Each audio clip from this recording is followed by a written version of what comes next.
ایک پہاڑ کے اطراف میں گھنا جنگل تھا۔ جنگل میں کئی قسم کے جانور رہتے تھے۔ ایک ہرن اپنے 2 بچوں کے ساتھ گھاس اور پتے کھا رہی تھی۔ نوجوان خوشی سے ادھر ادھر گھومتے رہے۔ ہرن اپنے بچوں کے پیچھے چل پڑی۔ بچے ایک غار میں داخل ہوئے۔ ہرن گھبرا گئی۔ یہ شیر کا غار تھا۔ سارے غار میں مردہ جانوروں کی ہڈیاں پڑی تھیں۔ خوش قسمتی سے اس وقت شیر غار کے اندر نہیں تھا۔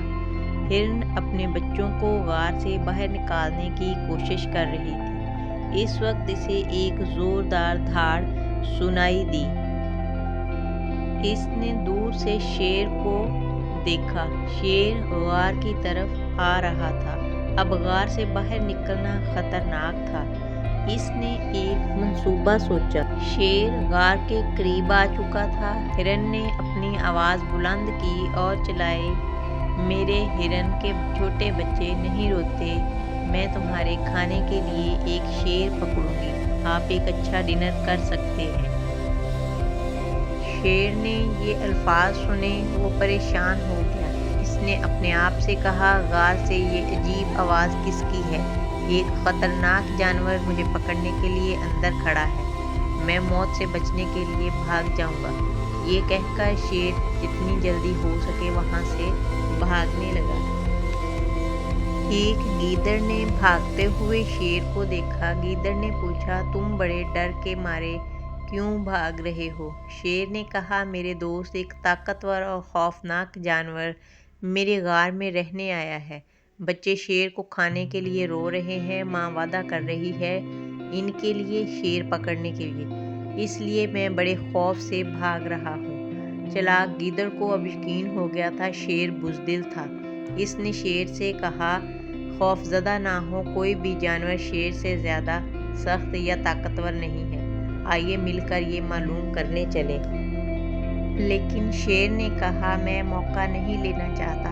آپ بھاگ سکتے ہیں، میں مرنے کے لیے اکیلا رہ جاؤں گا، اس لیے میں تمہارے ساتھ نہیں جاؤں گا۔ گیدڑ نے کہا، مجھ پر یقین کرو، آئیے ہم مل کر اپنی دموں کو باندھیں، پھر میں تمہیں چھوڑ کر نہیں جا سکوں گا۔ شیر نے نہ چاہتے ہوئے بھی اس تجویز سے اتفاق کیا۔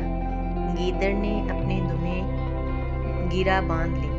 اب وہ ایک ساتھ غار کی طرف چل پڑے۔ ہرن نے گیدڑ اور شیر کو ایک ساتھ آتے دیکھا۔ اس نے پھر آواز بلند کی۔ وہ غار کے اندر کھڑے اپنے بچوں کی طرف چلائی، میرے پیارے بچوں، میں نے اس کے دوست چلاک گیدڑ سے درخواست کی تھی کہ وہ ہمارے لیے ایک شیر پکڑ لے۔ اب دیکھو، گیدڑ نے ہمارے لیے شیر پکڑ لیا ہے۔ اس نے شیر کی دم کو اپنی دم سے باندھ رکھا ہے۔ یہ شیر کو فرار ہونے سے روکنے کے لیے ہے۔ آپ جلد ہی ہمارے ڈنر کے لیے شیر لے سکیں گے۔ شیر نے یہ سنا، وہ چونک گیا۔ اسے اب یقین تھا گیدڑ نے اسے دھوکہ دیا، لہٰذا شیر نے اپنے غار کے اندر کھڑے خوفناک جانور سے بچنے کا فیصلہ کیا۔ وہ بھاگنے لگا۔ وہ گیدڑ کے بارے میں بھول گیا۔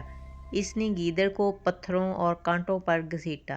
دیوانہ وار فرار میں گیدڑ 2 پتھروں کے درمیان پھنس گیا۔ شیر نے پوری طاقت سے کھینچ لیا۔ اس کی دم کٹ گئی۔ اس واقعے میں گیدڑ مارا گیا۔ دم والا شیر بھاگ کر جنگل کے دوسرے حصے میں چلا گیا۔ ہرن اور اس کے بچے شیر کے غار سے نکل گئے۔ وہ بحفاظت اپنے ریوڑ میں شامل ہو گئے۔ دماغ اور ذہانت کی موجودگی خطرناک حالات سے بچا سکتی ہے۔